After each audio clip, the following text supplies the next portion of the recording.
Yo. Bon alors venons dans le vif du sujet après cette minute d'introduction. D'ailleurs t'as vu, j'ai fait une belle intro. Enfin j'ai essayé de faire une belle intro.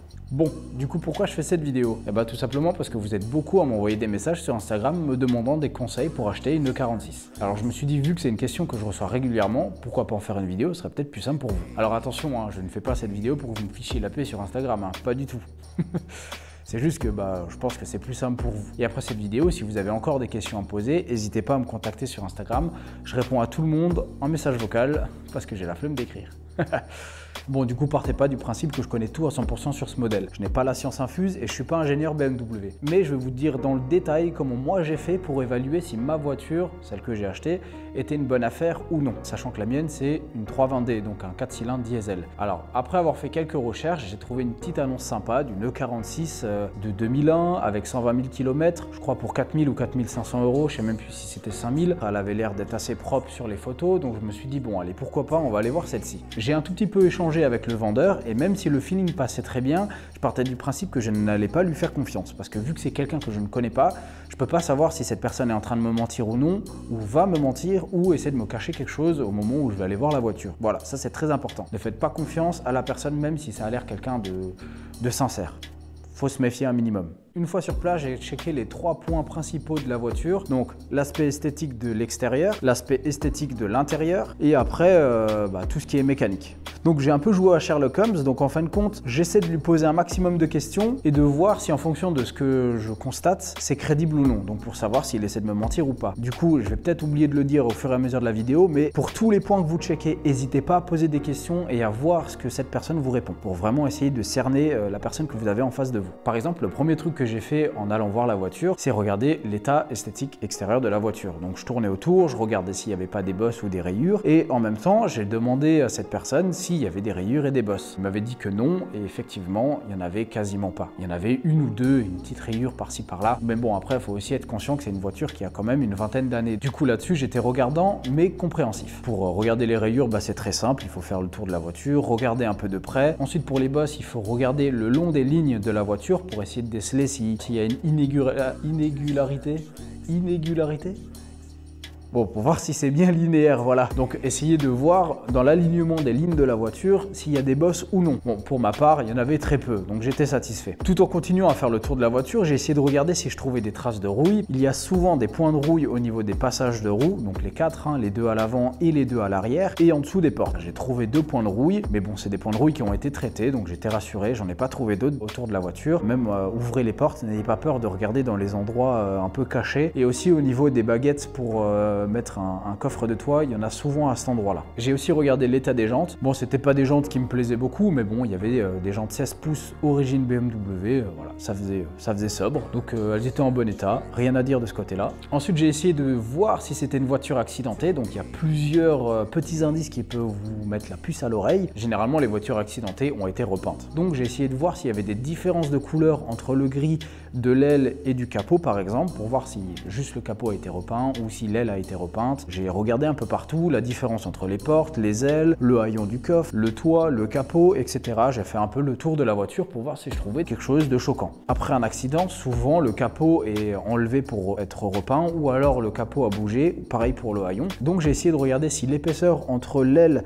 et le capot était de la même épaisseur de chaque côté, par exemple. J'ai fait pareil pour le haillon, pareil au niveau des portes pour voir si quelque chose avait bougé. Bon, c'était pas le cas. J'ai demandé au propriétaire si la voiture était accidentée, il m'a dit que non. Pour l'instant, j'avais j'avais le sentiment que c'était pas le cas. Il n'y avait aucune porte qui galérait à s'ouvrir ou qui faisait un bruit suspect. Il n'y avait pas de différence de couleur, donc voilà, j'étais content. Bon, j'ai quand même continué à être vigilant, hein. Ne vous faites pas submerger par vos émotions parce que souvent on va voir une voiture, on est tout excité de l'acheter et au début on constate rien d'affolant, donc on est tout content et on baisse nos gardes. Vraiment restez vigilant tout du long de vos vérifications. Ensuite, j'ai vérifié l'état des amortisseurs de la voiture et pour vérifier les amortisseurs, il y a une façon très simple, un peu rudimentaire mais très simple quand même. Je me suis mis sur le côté de la voiture comme ça avec mon pote Nils parce qu'il est venu m'aider. D'ailleurs, big up à toi Nils si tu regardes cette vidéo, et on a poussé très fort la voiture pour essayer de la faire tanguer un maximum. Une fois qu'elle tanguait bien, on a arrêté d'un coup net et la voiture s'est arrêtée immédiatement. Donc voilà, c'était un bon signe, les amortisseurs ont bien réagi, donc rien d'affolant. Si la voiture continue à tanguer de moins en moins mais petit à petit, ça veut potentiellement dire que les amortisseurs sont nazes et sont plus aptes à faire leur travail. La voiture était relativement propre, j'étais assez content,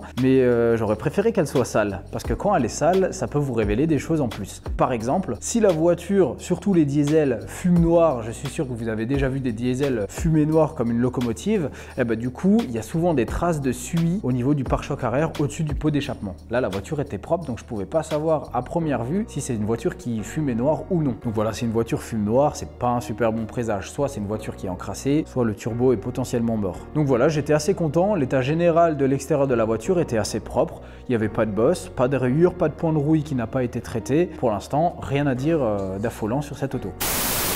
Donc ensuite on rentre dans la phase 2, inspection de l'état esthétique de l'intérieur de la voiture. Donc j'ai regardé l'état des moquettes qui étaient en bon état, les tapis étaient en bon état aussi, et en plus j'étais content d'avoir les tapis d'origine. Ça c'est un truc qui était important pour moi, parce que les tapis d'origine sont vachement bien sur ce modèle là, parce qu'il y a des petites vis en plastique qui se vissent dans le plancher de la voiture, ce qui permet que les tapis ne bougent pas. Surtout côté conducteur, parce que à force de débrayer, le tapis avance, puis encore un peu, et après on se retrouve avec le tapis complètement en dessous des pédales, et voilà, ça peut être dangereux. Voilà, ça c'était important pour moi, les tapis étaient d'origine, en bon état. N'hésitez pas à regarder en dessous des tapis, parce que par exemple, les voitures qui ont beaucoup roulé, il arrive qu'il y ait des gros trous en dessous des tapis, donc vérifiez bien à cet endroit-là, surtout côté conducteur.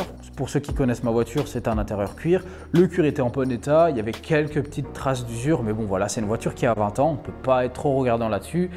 Donc relativement en bon état. Alors si vous allez voir une voiture qui a des sièges en tissu, essayez de regarder si le siège a des teints ou non, ou s'il y a des taches de nourriture ou de soda, n'importe. Donc voilà, ça aussi sera un petit moyen de pression pour baisser le prix de la voiture. Si maintenant le prix est assez élevé, si c'est un prix assez bas, vous n'allez pas pouvoir vous appuyer là-dessus. Mais tout ce que je vous donne comme conseil à checker, c'est des choses sur lesquelles vous allez pouvoir vous appuyer pour descendre le prix de la voiture s'il est un peu trop élevé à votre goût. Le volant était en bon état, bon, le cuir était très lisse sur le volant, mais pareil, bon, c'est une vieille voiture, je me suis dit bon, ça c'est pas grave, c'est facile à refaire. Et la console centrale était relativement en bon état aussi. Bon, par contre, elle avait quelques petites traces d'usure. Est-ce que je peux râler là-dessus? Sur toutes les E46, quasiment ça arrive, donc voilà, j'ai pas râlé, j'ai constaté, c'est tout. D'ailleurs, c'est toujours le cas, je l'ai toujours pas refait.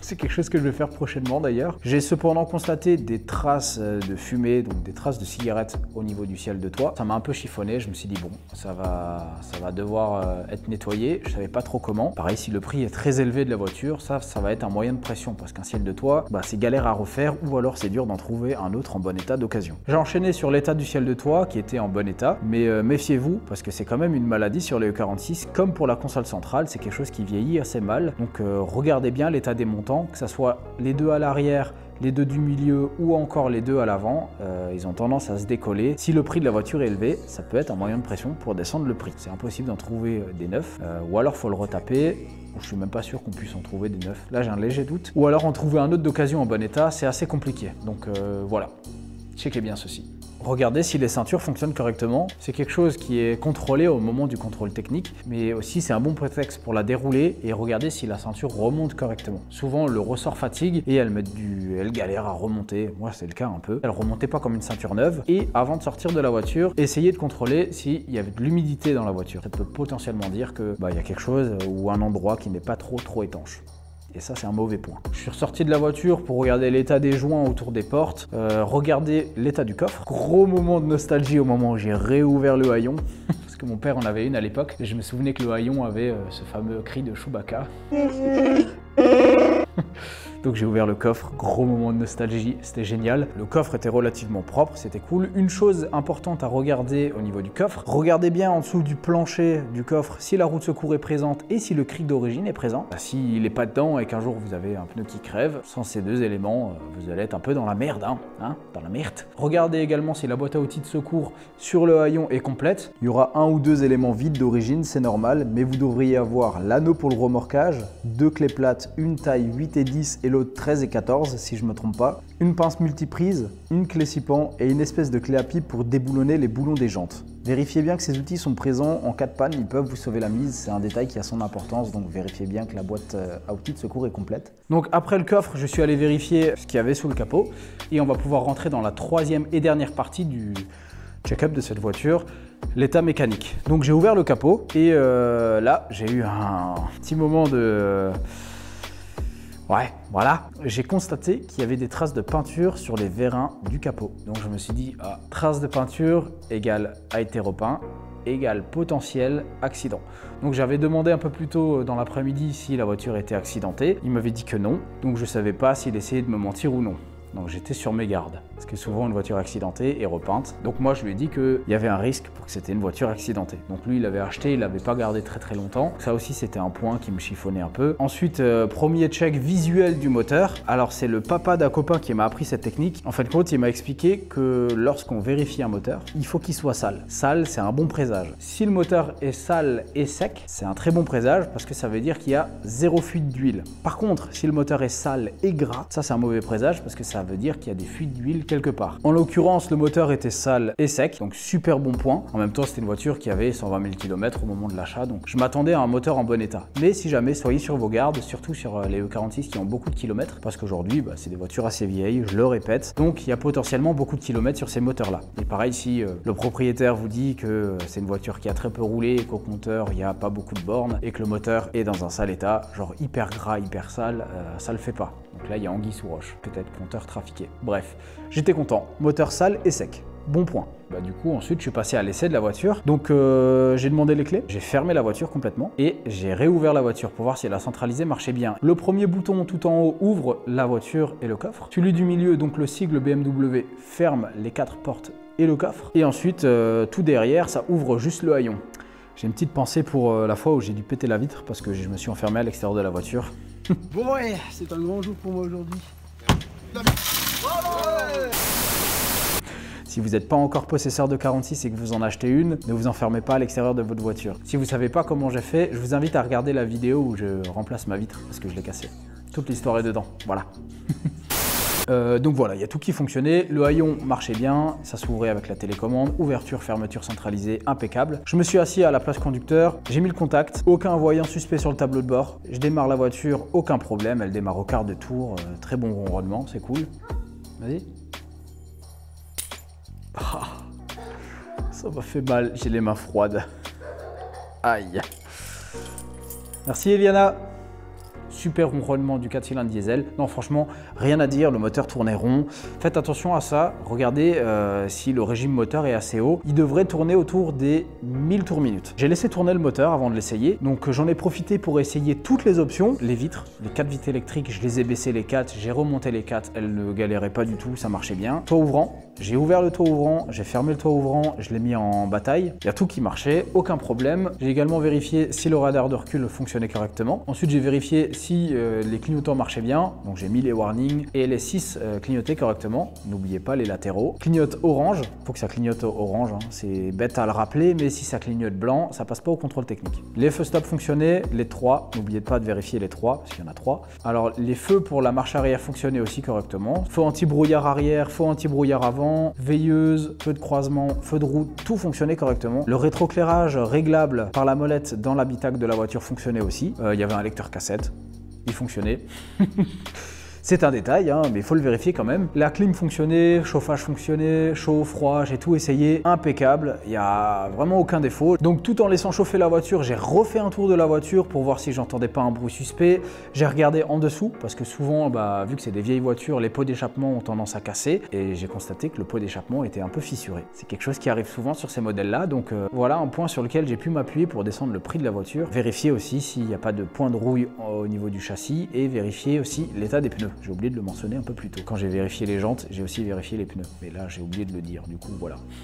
Les pneus étaient en bon état, super. Donc voilà, dernier check-up de la voiture avant de partir faire l'essai. J'ai re-regardé une deuxième fois sous le capot, parce qu'il était encore ouvert à ce moment-là. J'ai oublié de vous dire de vérifier l'état des durites. Dans mon cas, elles étaient toutes en bon état. J'ai refermé le capot, je suis rentré dans l'auto et j'ai regardé la consommation de la voiture. Ça, c'est un point important. Pour un moteur comme le mien, donc un 2 litres diesel, je m'attendais à avoir quelque chose entre 6 litres et 7 litres 5. Voilà, c'est ce qui était préconisé par la revue constructeur. J'en ai profité pour demander le style de conduite de l'ancien propriétaire, pour lui demander si c'était quelqu'un qui avait une conduite lourde, sportive ou détente. Et il m'a dit qu'il roulait assez tranquille et ouais, la conso était de 7 litres. Donc voilà, rien d'affolant. Par contre, faites attention parce que si vous posez cette question et que le propriétaire vous dit « Ah non, moi je roule doucement, hein, j'ai pas l'habitude de rouler vite » et que la consommation est anormalement haute, il y a anguille sous roche. Comme je l'ai dit plus tôt dans la vidéo, vraiment faut jouer à Sherlock Holmes. Posez des questions et en fonction de ce que vous constatez, essayez de déterminer si cette personne essaie de vous la mettre ou non. Bon, moi c'était pas le cas. Du coup, je suis parti essayer la voiture. Au début, je roulais de manière normale hein, et j'ai tout de suite coupé la musique pour essayer d'entendre un maximum les bruits ambiants de la voiture, voir si j'entends des choses qui tremblent ou des bruits anormaux. J'ai ouvert les fenêtres pour écouter assez attentivement le bruit du turbo. Donc en agglomération, le turbo sifflotait un peu, ce qui est normal. Par contre, après, quand je suis parti en départemental, bon, on l'entendait plus siffler. Si vous l'entendez encore siffler de manière anormale, voilà, mauvais bail. Ça veut dire que le turbo est potentiellement HS. Et ça coûte cher un turbo.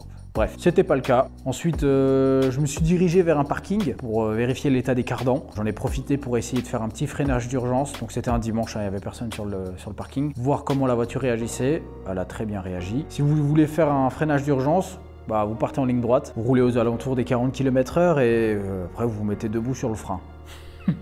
Non, vous faites un freinage assez appuyé pour voir comment la voiture réagit, si elle s'arrête bien, si ça bloque les roues. Donc voilà, je suis allé vers ce parking. J'ai fait des grands cercles dans un sens, volant braqué au maximum à gauche et pareil à droite pour tourner dans les deux sens afin d'écouter si j'entends les cardans craqueler. Parce que quand les cardans de la voiture sont pétés, et du coup, quand on braque au maximum, on les entend faire scrunch, scrunch, scrunch. T'as vu, je le fais trop bien le bruit du cardan. Donc voilà, les cardans feront du bruit si vous braquez au maximum et que vous tournez dans un sens. Faites-le des deux côtés et si les cardans font du bruit, voilà, mauvais présage égale cardan à changer. Donc une fois sur le parking, j'ai ouvert la porte, j'ai regardé derrière moi et j'ai mis des grands coups de gaz pour voir ce qui sortait du pot d'échappement et il y a de la fumée noire qui est sortie. Donc voilà. J'ai rien dit. J'ai ensuite essayé de faire un petit démarrage arrêté. J'ai fait un gros démarrage appuyé pour voir comment se comportait la voiture. Voilà, elle s'est comportée comme un moteur 2 litres diesel normal. Sur la route, j'ai fait pareil une assez grosse accélération en sortant du parking. Grosse fumée noire à nouveau et c'est là que je lui ai dit ouais, moteur un peu encrassé. Hein. Ensuite, pendant l'essai de la voiture, essayez de passer volontairement sur des trottoirs, chose que j'ai fait pour écouter le bruit de la suspension avant et moi j'entendais un bruit assez suspect. Donc voilà. Ça je l'ai signalé et j'ai retenu ça et c'est pareil un point sur lequel j'ai pu m'appuyer pour négocier le prix de la voiture. Donc voilà, bruit suspect à l'avant de la voiture, j'étais voilà, un peu sceptique, il me disait que non c'était normal mais non, écoutez pas ce que le vendeur essaie de vous dire parce qu'il essaie de minimiser la casse s'il y en a. Je suis rentré par une route assez sinueuse, j'en ai profité pour voir la tenue de route de la voiture. Bon voilà, en gros elle se comportait assez normalement, il y avait juste voilà, ce petit bruit suspect quand je montais les trottoirs, de rotule qui fait un peu de bruit, je savais pas trop d'où ça venait, donc voilà, un peu sceptique là-dessus. Mais sinon, dans l'ensemble, tout allait bien. Bon, pour le coup, j'ai complètement oublié de vous expliquer un truc. Lors de l'essai de la voiture, il est important de vérifier le parallélisme de la voiture qui concerne les deux roues avant. Et du coup, pour vérifier le parallélisme, c'est très simple, il suffit de lâcher le volant comme ceci en ligne droite. Et si la voiture roule bien en ligne droite, ça veut dire que le parallélisme est OK. Si la voiture tourne toute seule vers la droite ou vers la gauche, ça veut dire que le parallélisme n'est pas bon. Et du coup, le parallélisme peut engendrer une usure prématurée des pneumatiques, soit vers l'intérieur ou l'extérieur. Donc quand vous faites le tour de votre future voiture, il s'agit de vérifier l'usure des pneus. Si les pneumatiques sont plus usés vers l'intérieur que l'extérieur, ça peut être un défaut de parallélisme qui engendre du coup cette usure prématurée des pneumatiques. Par contre, lors de l'essai, si vous voyez que le parallélisme est OK et que les pneumatiques sont usés de manière anormale, du coup ça veut dire que l'ancien propriétaire prenait les virages comme un sagouin avec sa voiture. Donc se prenait pour un pilote de rallye. Ou alors faisait carrément du rallye avec, je ne sais pas. Donc du coup ça aussi c'est une question un peu piège que vous pouvez poser au propriétaire de la voiture sur son style de conduite. S'il vous dit qu'il a un style de conduite assez souple et que vous voyez que les pneumatiques sont usés de manière vraiment pas normale et que le parallélisme est OK, du coup voilà, vous pouvez déceler ces petites choses comme ça. Voilà.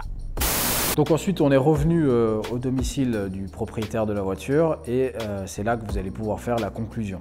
Donc là ça va être le moment de vous dire si c'est une bonne occasion ou non. Est-ce que ça vaut le coup d'acheter cette voiture? Est-ce que c'est une occasion intéressante? Est-ce qu'elle ne l'est pas? Là c'est pendant cette conclusion là que vous allez pouvoir tout déballer, dire les choses qui vous ont pas plu et contredire le propriétaire s'il vous a menti sur certains points. Donc moi j'ai pu lui dire que moi ce qui m'a chagriné c'était pour commencer les traces de peinture au niveau des vérins du capot, la fumée noire à l'arrêt quand j'accélérais assez fort et en accélération de la voiture, donc c'était une accélération classique type accélération bretelle d'autoroute et ce bruit de rotule anormal à l'avant de la voiture. Donc c'est là que je lui ai déballé tout ça et que là c'est le moment de négocier le prix. Du coup pour résumer, on a checké l'extérieur de la voiture, on a checké l'intérieur de la voiture et un peu l'aspect mécanique et châssis. Voilà. Donc voilà, et c'est comme ça que j'ai acheté ma E46. Je l'ai gardé à peu près 1 an avant de faire les vidéos dessus. Donc voilà, c'était le début d'une grande histoire entre cette voiture et moi. Donc voilà, si cette vidéo vous aura été assez utile pour vous acheter une E46, pour ceux qui veulent s'acheter des E46, n'hésitez pas à m'envoyer des photos de votre voiture. Ça me fait plaisir. Donc voilà, je suis joignable sur Instagram ou sur Facebook, mais quand même plus sur Insta. Enfin, Facebook, je l'ai mis là parce que ces derniers temps, certains m'ont dit « Oui, mais moi, j'ai pas Instagram, comment je fais pour t'envoyer des messages perso ?» Donc allez, vas-y, je donne mon Facebook aussi. Mais si jamais vous pouvez prioriser les messages sur Instagram, ça me fait toujours plaisir de discuter avec vous. Et voilà, vous êtes très chaleureux. Donc merci à tous pour tout le soutien que vous m'apportez depuis un sacré bout de temps maintenant. Et voilà. J'espère que cette vidéo vous aura été utile. J'espère que vous avez passé un bon moment dans ma cave froide. Parce que maintenant, j'ai mal à la gorge. Bref. Voilà, je vous remercie d'avoir regardé cette vidéo. Je vous dis à plus sur Swiss Skate Mécanique. Allez, ciao!